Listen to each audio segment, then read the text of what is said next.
पर श्री कृष्ण बता रहे हैं कि जो जीव होता है, जो व्यक्ति है, तो श्री कृष्ण यहाँ पर कहते हैं कि किस तरीके वो कर्मों से बंधता है और किस तरीके कर्मों से छूट जाता है। यहाँ पर श्री कृष्ण ने कहा कि जीव को जो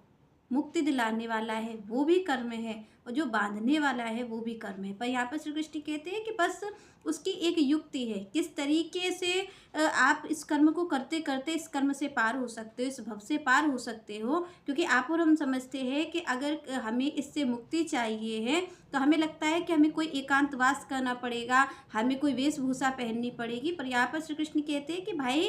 आपको अगर ये जो कर्म फल आ रहा है तो इससे मुक्ति अगर आपको चाहिए है तो आपको घर छोड़ने से, आपको संसार छोड़ने से, आपको कोई वस्त्रों को त्यागने से आपको ये मुक्ति नहीं मिलने वाली। क्योंकि यहाँ पर श्री कृष्ण कहते हैं कि शरीर का महत्व नहीं है, शरीर कार्य आपको करता हुआ दिख रहा है और शरीर का फल नहीं आ रहा है, मन से जो कार्य हो रहा है फल तो उसका है। श्री कृष्ण कहते हैं कि शरीर तो जड़ है, ये तो जड़ है, ये तो कोई कार्य कर ही नहीं सकता है, पर इसके अंदर जो आत्मा बैठी हुई है, श्री कृष्ण कहते हैं कार्य वही कर रही है, वो उसी को ही मुक्त होना है, शरीर को मुक्त नहीं होना है।